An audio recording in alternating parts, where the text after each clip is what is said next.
snakke lidt om rentesregning.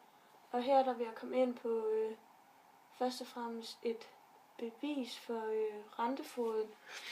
Og til det der skal jeg bruge fremskrivningsformlen, som hedder Kn er lige med K0 gange 1 plus R opløftet igen. Og det første jeg gør her, det er at dividere med K0 på begge sider af lighedstegnet. Det kommer til at se sådan her ud. K0 divideret med K0. Her der går de her to ud med hinanden. Så formlen ser sådan her ud nu.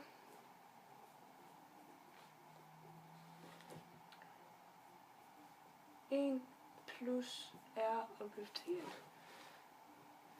Det næste jeg skal, det er at fjerne n. Det gør jeg ved at tage kvadratroden af n, også på begge sider af lighedstegnet. Så det vil sige Kn divideret med K0, og så kvadratroden af n her, og er lige med, tager kvadratroden igen, og her hedder den 1 plus R opløftet igen. Hernede der opløfter eller ophæver n og n hinanden, så de fjerner sig. Så nu ser formlen sådan her ud. På den anden side der ser den, altså på den her side af lighedstegnet, der er det stadig Kn divideret med K0 er lige med 1 plus R. Vi mangler stadigvæk at fjerne det her 1, da vi skal have isoleret, så der kun står R på den her side. Det gør vi ved at minus med 1 på begge sider af lighedstegnet. Kn divideret med K0 minus 1 er lige med 1 plus R minus 1. 1 plus R minus 1. Så de her to, de fjerner sig her. Så det sidste, der ser formlen sådan her ud. Kn divideret med K0 minus 1 er lige med R. Så det er formlen.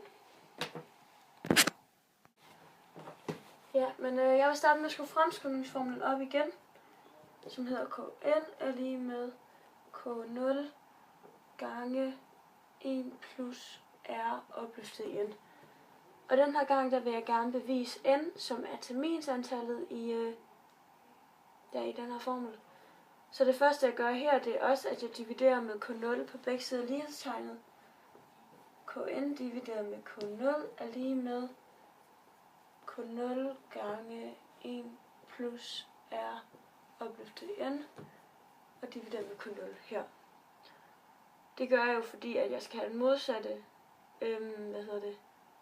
regningsmetode, end den er brugt op i formlen. Og det er simpelthen for at få dem her til at gå ud med hinanden. Så nu ser formlen sådan her ud. Kn divideret med K0. 1 plus R opløftet i n.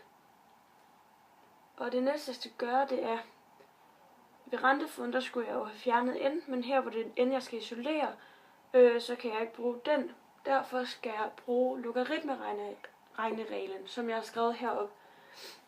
Og den skal jeg egentlig have ned foran her. Så den kommer til at se sådan her ud.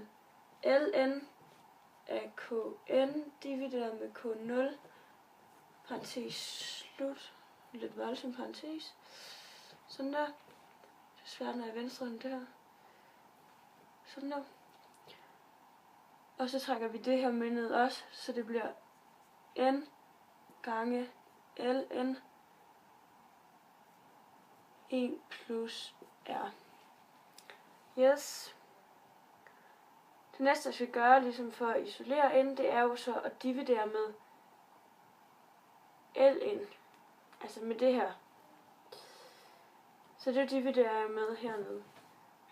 Så den hedder ln kn k0 parentes slut dividere med ln 1 plus r er lige med n. Så her har jeg fået isoleret n og fået bevist den her formel, som er formlen for at finde terminsantal, altså n.